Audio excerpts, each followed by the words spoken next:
A number of years ago, the Holy Spirit spoke to my heart and told me to start working toward getting my credentials with the Assemblies of God. And after a period of time, I ordered curriculum from Global University and began studying at home. In November 2004, I went into the hospital to have a knee replacement surgery, and I was off work 6 weeks. And while I was off, my wife's employer provided her with a computer, a home computer. We had not had a home computer until then. And so we set up an office at home and for her to work out of the house. And so I went back to work January 15th, 2005, back to work and into kind of a hostile environment. Our presbyter, Harley Sampson, asked me to take the church over, see if Inglewood Ministries would be willing to have another church, to take on another satellite church. And I said no. It was really with no prayer, really no thought in it. We were ramping up to do some other things in our ministry here at Inglewood, and I thought, that's just not what we want to do. And so I just said no to it. And he said, well, I think Sheffield's interested. So I said, great, call Sheffield, let Sheffield be a part of it. And so we typed a letter up, and I took it to work with me. And my letter was going to propose that I work out of the house. And I didn't know how my employer would receive that. I thought he might just let me go. So we went in, I had this letter ready. And I carried that letter to work several days and never really felt the Holy Spirit telling me to go ahead and approach my employer.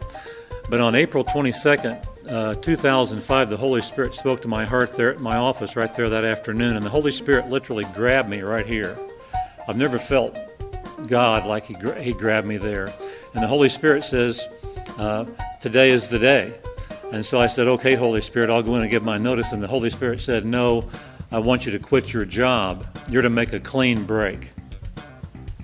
After a couple of weeks, he said Sheffield was interested. We began to make arrangements for Sheffield to take over what was then Eastside Assembly of God Church. And they were going to have a pioneer ministry there, a satellite ministry there at Eastside. After 6 weeks of prayer, Pastor George Westlake, the new pastor there, had sent me an email, and he said, I don't feel in my spirit, I'm feeling uneasy or uncomfortable in my spirit about Sheffield taking that over. And he said, I wanted somebody on the committee to know.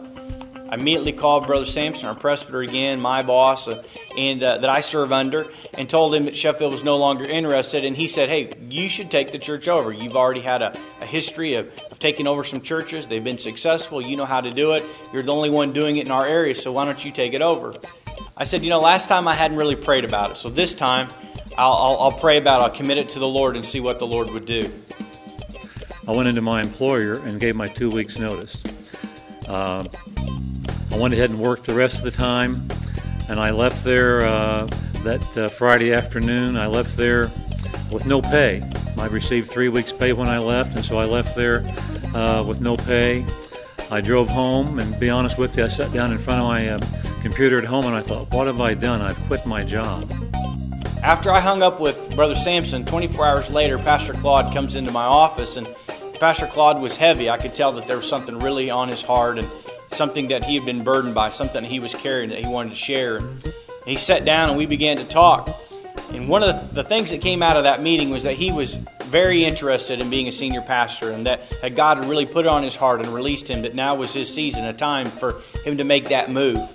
The other thing that came out in that meeting was that a church that Brother Sampson had just talked to me about 24 hours earlier was the church that God had placed upon he and Bonnie's heart, that they had been here, that they had prayed, that they had driven through the community and prayed, and that they really felt that God was leading them to this church, but they weren't sure how that was going to happen. And the third thing that came out of that meeting was that he felt like that he wanted to stay connected with Inglewood, but he wasn't sure how that would happen. My wife and I had actually driven over to the church, sat in the parking lot and prayed, and I felt like that God was working in that area in our lives, but yet at that time I was restricted and could not say anything. But when Pastor brought it up in his office that afternoon, I just knew it was God, and I shared with Pastor how Eastside had been on our heart, and we felt like perhaps that was God's place for us. And so I began to tell Claude I didn't think there was going to be a problem, that we began to call Brother Sampson and see if we could actually have the property, and began to plant a church here as another satellite church for Inglewood Ministries. So it's with great pleasure, great honor, and great excitement that I'm standing right here in front of Eastside Assembly of God Church to announce to you that we're starting another satellite church. Pastor Claude Cowan's going to be the pastor. This is going to be a great thing because God's brought it together. We're going to be all over the city one day with churches all over, reaching their existing communities, the community where that church is, with people, reaching people with the gospel of Jesus Christ. I can't think of anything better than to have Pastor Bonnie and Claude start their story years before, stepping out of faith, really being lion chasers, and then ending up here together with us as Inglewood Ministries to start another campus to reach souls for Christ. It's a great story. It's a true story. It's a God thing. And I'm excited to be a part of it, and I know you will be too.